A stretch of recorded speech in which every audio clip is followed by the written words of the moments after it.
Good morning, everybody. God morgon, hyvää huomenta in Finnish. I always feel like defending political parties, councillors and civil servants in this kind of seminars. Because I think without those political parties, civil servants and councils, we won't have a good system of participatory democracy. And I also think that the challenges of democracy 10 years ahead from now is as much as renewing the institutions of local government than about renewing the channels of participation and also making these channels meet. I'm concerned with institutions and I'm concerned with a Nordic model of local government. If Sweden is the paradise when it comes to democracy, I think Sweden and the Nordic countries have been the paradise when it comes to local self-government. Local self-government has a strong position in the Nordic democracies.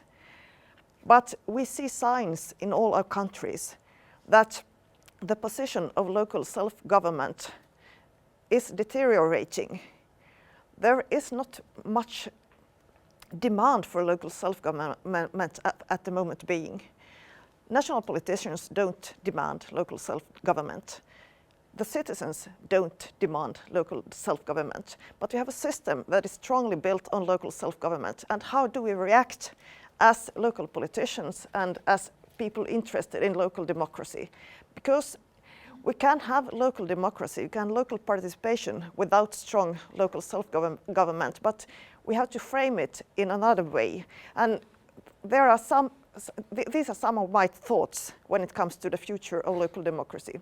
But I have to quote one municipal manager from Finland, from a middle-sized city, who came to me after a seminar concerning local democracy, and he said to me, sort of in private, "Let me say to you what I think about democracy. It is expensive and unnecessary." I don't think he meant the council or himself, but I think he meant all those channels of participation, because I thought they sort of disturbed his word. And I think we also have to take into account that we have those who would be responding to participation are those people often very skeptical towards participation, and we should have good arguments as to why, as Lena said, participation and citizen involvement is good and necessary in the context of local democracy. I have looked at challenges at 3 scenes. The first scene is the national scene, and I have been looking at some of the changes concerning local self-government and the position of local self-government in the Nordic countries. The second scene I name the town hall. That is, what are the frames of decision-making in local government in the Nordic country in specific, but I think there are many general trends that would apply also to other countries. And for the third scene I look at is the market square, when I look at the new media structure and what is local government in a world that everybody is tweeting and choosing their own news.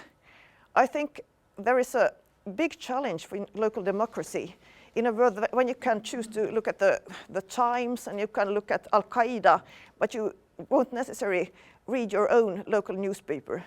And we have a bigger and growing group of news avoiders who won't look at political news at all. And what are the frames for local democracy in that kind of a world? So these are my sort of starting points for the analysis. My first point, and I won't develop that so much, but I think in the Nordic context, the more responsibilities we take away from local government. We have a process going on in several countries. We are discussing, for example, in Sweden, whether the schools should be nationalized. In Finland, we are discussing removing responsibilities for healthcare and social services from the municipalities, which would remove 60% of the budgets of the local authorities. Of course, you can run, as international examples show, you can run local government even without social health care, but that would be another kind of local government than we are used to in the Nordic countries. And what kind of legitimacy would a Finnish municipality have if it only has primary schools, daycare and planning issues, and no social and health care, and somebody would even take away the schools? There are people who think that the state could take the schools. Why do we then have councils? And when we tell people it's important to vote in the local elections, it's open, we tell them it's important because you can affect what is happening in the healthcare or school sectors. We don't say so much about participation in general. We don't say so much about politics and not so much about planning, but we talk about the services. And if we take the services away from the Nordic municipalities, what do we have left? And as we saw yesterday at Lena's slides, people want to get engaged in healthcare issues first and foremost. So we have to renegotiate. The more we take responsibilities, we take away from the local governments. Point 2, disregarding of who is in charge of healthcare or environmental issues or finances or whatever, the wicked problems will land at the local level. And the local councillors will have to face the discontent and the needs and the protests of its citizens, disregarding whether they have some clues to make it to solving the problems or not. And that will be a problem, because if you think about participation, protests, we think that the one we are addressing the protests at will have to do something about the problem. But what if the decision makers are situated in Stockholm and not in Umeå, or are a multinational company, but we have the local effects are addressed at the local politicians. So that is also something affecting the local democracies today. And my third thesis is that local politics is in fact relatively complicated in the new media scene. When we pick our news and we look at national politics, and there are no interesting conflicts in local politics. There are only those decision makers and the council with 55 councillors, and what do they do? We might have a mayor who is people recognize, but local politics is complicated. And if you look at some data from Finland, this is a relatively new survey about how Finnish people trust different political institutions. Finnish people trust the president of the republic. They trust media. They trust the parliament. They trust, to some extent, a very low extent, I think, national government, but local politicians come very low at the list. They trust them more than companies, and they trust them more, surprisingly enough, than the opposition parties. But as one of my Swedish colleagues used to say, local politicians come in the same group as sellers of used cars, and some suspicious people. And if you have a strong local democracy and people don't, in fact, trust local politicians, I think you have a problem. Or if you go farther from this, if we think that local representative democracy is a problem rather than a solution, if your neighbors are to take your decisions, do you trust your neighbors if you don't trust your politicians, but you trust the president? And in Finland, again, where my frame of reference is, local politics is in fact complicated. As a voter in the local elections in my hometown Turku, I have to choose between 704 different candidates in the last local elections, because we have compulsory preferential voting. You have to choose one of the candidates. This is only the list of one of the parties. All the other parties have lists like that. So if you are a rational voter, and if you are true to what you say nowadays, if we ask people in survey what is more important when you vote, the person or the party, a majority says the person. Then you have to choose between those 704 candidates. And that is impossible.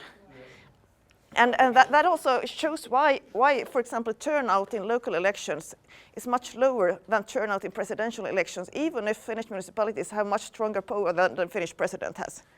Because the presidential elections is easy to understand. There are two people at the last round. But you have, in a small municipality, you have to choose between hundreds of candidates, and in bigger municipalities between thousands of candidates. In Helsinki, it was 1,064 in the last local elections. So it's hard to be a local citizen, and I think we haven't realized that we have to do something about this in order to sort of re-establish the position of local government. We have to make it more understandable again. And referring to Jocken's comments about technocracy, and I also think local democracy has become very technocratic. If you look at the agendas of local councils, facing elections, you say, if you vote in the local elections, you can fix the bump in the bicycle path. But in fact, what the council can do is to accept a policy document concerning bicycle paths. So we have gone very far from those practical problem-solving issues. And that is a problem, I think, of present-day local government. I think we have different kinds of problems. And going back to my first point, in the Nordic scene, we have have a differentiated scene when it comes to local government. We have big cities like Stockholm and Copenhagen and Helsinki, which have big problems, but also big prospects and many alternatives. You have many ways of solving problems in Stockholm. You have many actors to involve. You have many alternatives of doing things. But you have half of the municipalities in the Nordic countries are municipalities with very few alternatives. You have very few people who are interested in running for elections. You have very few alternatives how to do things. And you have very few future prospects, which is also a kind of wicked problems. You have wicked problems when you have many solutions, but also wicked problems when you, in fact, cannot do anything. And how would you, as a politician, sort of keep up the good spirit of local government and local self-government in that kind of a situation? So challenges for democracy, I think, coming back to this scene of complication when it comes to political system and the content of what municipalities are doing, is to simplify. And I think we have to go back to that sort of basic value of local government, of solving practical problems on the local level. I think that is the most crucial issue, in fact, for local government everywhere in the upcoming years. We have to go back to the roots, and I also think we have to rethink leadership. I think people need, as Benjamin Barber says in his book about mayors, if mayors rule the world, that people want leaders who make cities work, and they will take them in any shape they come. So I think we also have to re-establish the sort of personal responsibility for the localities. So we are starting from a very complicated position, but I think there are things to do in order to re-establish local self-government. And I don't think, even in the Nordic countries, that we can tell ourselves that everything is fine and we have the best system in the world, because as we see, there is very little demand for local self-government today. And that is something that Saaler and equivalents have to take very seriously. Thank you very much. That's really interesting. I had no idea that the Finnish system was so complicated to vote. But it's also a classic example of stupidity in the system, because the Australian system is exactly the same. But they get round it by giving you a lazy option that you can tick above the line and just choose the party, and then the party allocates the preferences. Or you can go through the whole list if you want to. So they kind of solve the problem by saying, well, if you really don't want to go through the list and you just want to vote for the party, vote above the line. So there are interesting ways around it.